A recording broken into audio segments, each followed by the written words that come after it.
Je m'appelle Philippe Van Parijs. J'ai grandi à Molenbeek. Initialement, ma langue maternelle était le néerlandais, mais je suis allé à l'école, dès l'école maternelle, j'ai été à l'école en français et je suis encore dans l'enseignement francophone aujourd'hui. J'ai aussi étudié ou enseigné en Angleterre, en Allemagne, aux États-Unis et en Italie. J'ai 4 enfants que j'ai élevés en néerlandais, mais qui sont allés à l'école en français, en anglais et en italien.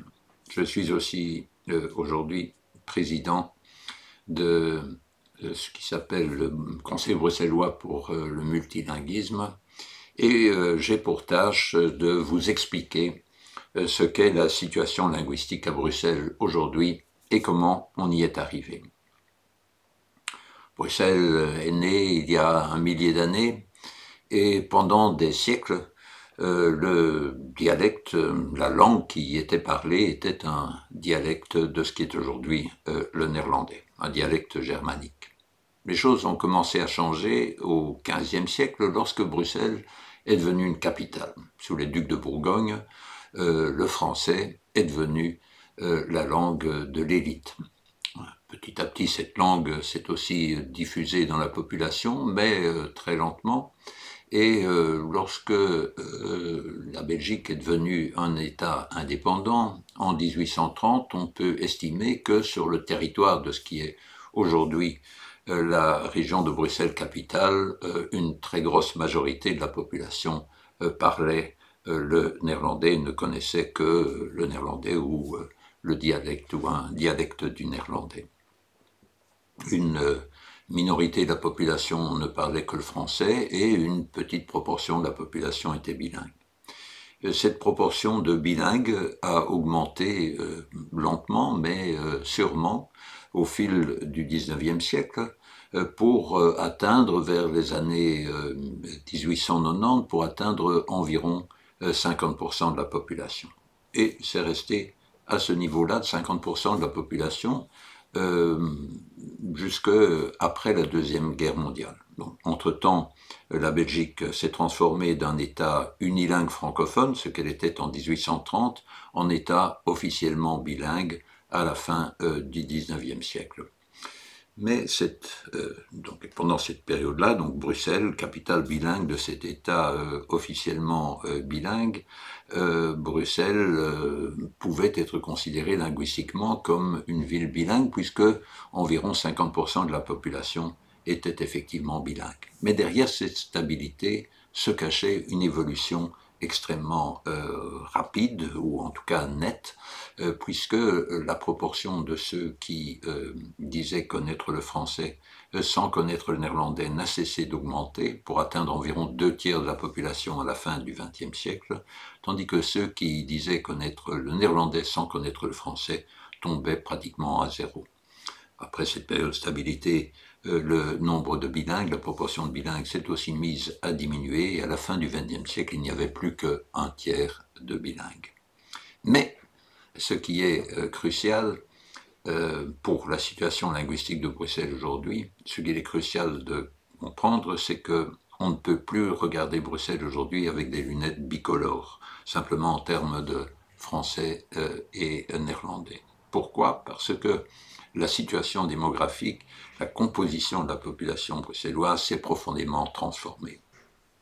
Bruxelles, en fait, atteint un premier sommet de population en 1968, et à partir de ce moment-là, la population bruxelloise s'est mise à décroître, s'est stabilisée 20 ans plus tard, au moment environ de la création de la région bruxelloise, et puis à partir de 2000, la population bruxelloise s'est mise à augmenter de manière très rapide. Mais que cache cette évolution? En fait, depuis 1968, chaque année, il y a beaucoup plus de Bruxellois qui quittent Bruxelles pour s'installer en Flandre et en Wallonie qu'il n'y a de Flamands et de Wallons qui viennent s'installer à Bruxelles. Cela s'est poursuivi aussi pendant toute la période récente où la population bruxelloise au total a augmenté. Mais ce déménagement net vers le reste de la Belgique a été compensé entre environ 1990 et 2000 par l'arrivée de personnes en provenance de l'étranger et la natalité bruxelloise, en particulier parmi ces ménages en provenance de l'étranger. Et puis, ce déménagement net négatif a été plus que compensé depuis 2000 et nettement plus que compensé par cette arrivée de personnes en provenance de l'étranger. Le résultat, c'est qu'à Bruxelles, il y a aujourd'hui des centaines de langues qui y sont parlées. Le résultat, c'est aussi que depuis le début du siècle, donc depuis 2000, les langues principales, les 10 langues principales, les 10 langues principales sont de moins en moins connues en proportion à Bruxelles, en raison justement de cette diversification sans cesse croissante de la situation linguistique à Bruxelles. Donc, par exemple, pour le français, le pourcentage de Bruxellois qui disent parler bien ou très bien le français a décru de 96% à 87% entre 2000 et 2017, et dans la même période, la proportion de ceux qui disent parler bien ou très bien le néerlandais a décru de 33% à 16%. La proportion de ceux qui disent parler bien ou très bien l'arabe a décru plus légèrement de 10 à 9%. Seul l'anglais, parmi les 10 langues les plus diffusées à Bruxelles en 2000, a augmenté, mais légèrement, de 33 à 34%. En même temps, la proportion de ceux qui disent ne pouvoir parler bien ou très bien ni le français, ni le néerlandais, ni l'anglais a augmenté de 2,5 à 8%. Est-ce que tout ça, cette très grande diversité linguistique, est-ce que c'est un problème? Bien sûr que c'est un problème. La diversité linguistique, si elle ne s'accompagne pas de multilinguisme, est une véritable calamité du point de vue de la cohésion sociale. Cette diversité linguistique, dans ce cas-là, signifierait simplement l'impossibilité de communiquer, de grandes difficultés de mobilité sociale aussi au sein de la population qui ne parle pas les langues dominantes.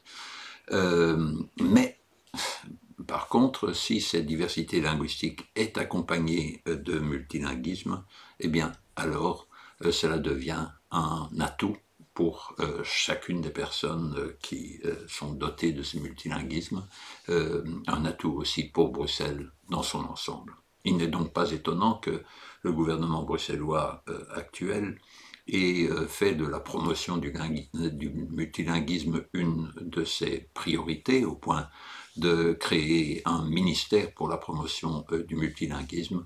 Il n'est pas surprenant non plus, et c'est à mes yeux très heureux, que le gouvernement bruxellois ait aujourd'hui déclaré publiquement que ce multilinguisme, pas seulement le bilinguisme officiel, était une caractéristique centrale de l'identité bruxelloise. Mais ce multilinguisme, c'est une tâche de tous les jours pour chacun des Bruxellois, une tâche qui consiste à améliorer ses propres langues, autres ou au-delà de sa langue maternelle, aider à la transmission de toutes les langues maternelles qui sont présentes à Bruxelles, aider aussi à l'amélioration de ces 3 langues qui sont particulièrement importantes à Bruxelles, que sont le français, le néerlandais et l'anglais.